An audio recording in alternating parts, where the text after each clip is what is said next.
নমস্কার সকলকে, ভালোবাসার রান্নায় সকলকে স্বাগত। ভালোবাসার রান্নায় আজকে একটা ঢ্যাঁড়সের রেসিপি দেখাবো। এই রান্নাটা বিশেষ করে তাদের জন্য, বাকি সকলের জন্য তো আছেই, যারা সর্ষে খেতে পারেন না, হজমের সমস্যা হয় তাদের জন্য, অথচ ঢ্যাঁড়স সর্ষে একটা উপাদেয় খাবার বাঙালির কাছে, সেইটার স্বাদ পেতে চান, তাদের জন্য এই রেসিপিটা আজকে তৈরি করে দেখাবো। এর জন্য আমি এখানে 500 গ্রাম ঢ্যাঁড়স নিয়েছি। গ্যাস জ্বালিয়ে কড়া বসিয়ে দিয়েছি। হাফ চামচ মতো আমি তেল দিলাম। এটা চারিদিকে লাগিয়ে নিয়েই এর মধ্যে আমি তেলটা গরম হওয়া অবধি অপেক্ষা করব না, যেহেতু সর্ষের তেল, এটা আমি দিয়ে দেবো। এইবার গ্যাস বাড়িয়েই ঢ্যাঁড়সটাকে খুব ভালো করে মিলিয়ে মিশিয়ে দেবো এই তেলের সঙ্গে, অর্থাৎ ভাজবো। এখানে কিন্তু আমি আঁচ কমাবো না, গ্যাস বাড়িয়ে ক্রমাগত নেড়ে ফেড়ে ঢ্যাঁড়সটাকে মোটামুটি একটু ভেজে নেবো। 4 চামচ সাদা তিল রোস্ট করে নিয়েছি।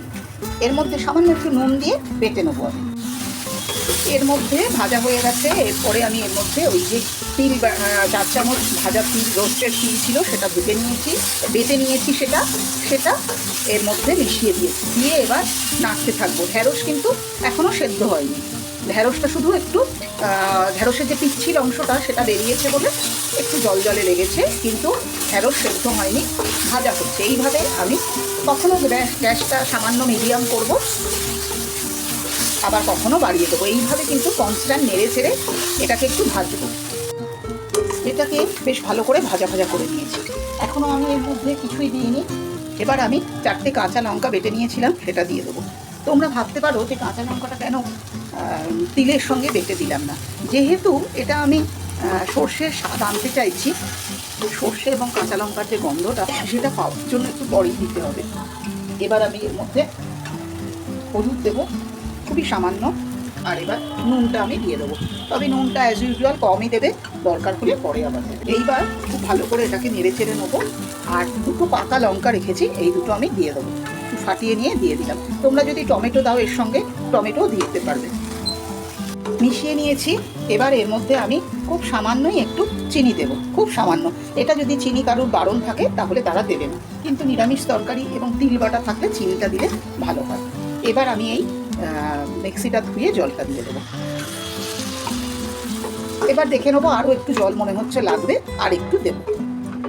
করে মিলিয়ে মিশিয়ে দিয়েছি। এবার আমি এটা ঢেকে দেবো এবং আঁচটা লো মিডিয়াম করে রাখবো। এইটা ঢ্যাঁড়সগুলো বেশ খানিকটা নরম হয়ে গেছে।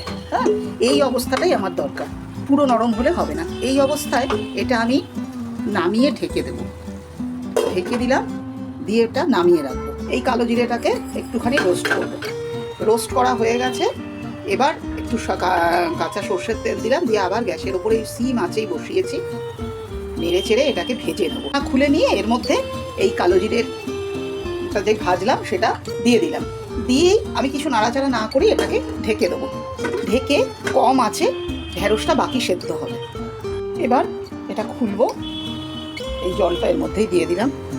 এবার এটাকে খুব ভালো করে নাড়িয়ে চাড়িয়ে নেবো। না, খুলে নাড়াচাড়া করে নিলাম। এবার কিন্তু ঢ্যাঁড়সগুলো সেদ্ধ হয়ে গেছে। ঢাকা দিয়ে করছি বলে বিশেষ জলও দিতে হয়নি, সুন্দর ঢ্যাঁড়সটা সেদ্ধ হয়ে গেছে। এইবার আমি এখানে 2টো জিনিস দেব।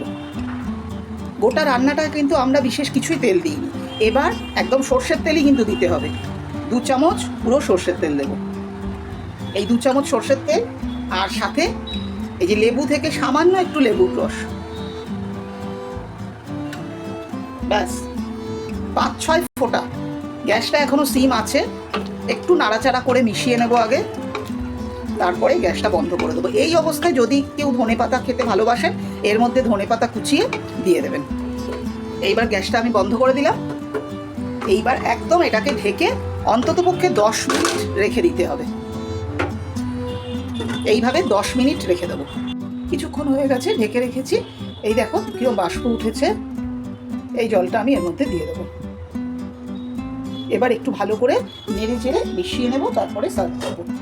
আমার আজকের রেসিপি সর্ষে ছাড়া ঢ্যাঁড়স সর্ষে।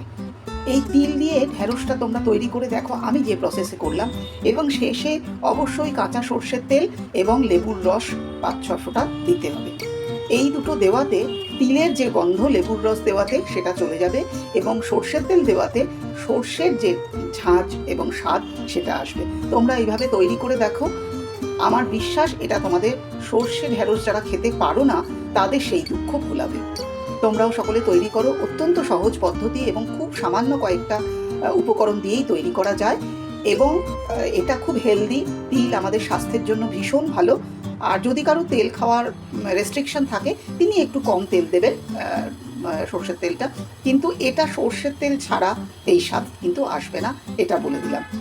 তো তোমরা তৈরি করো, তৈরি করে খেয়ে আমাকে জানিও কেমন লেগেছে। ভালো লাগলে লাইক করো, কোনো সাজেশন থাকলে সেটা জানিও, কোনো কিছু দেখতে চাইলে তাও জানাতে পারো। আমার চ্যানেলটাকে সাবস্ক্রাইব করো। সকলে খুব ভালো থেকো, সাবধানে থেকো। নমস্কার।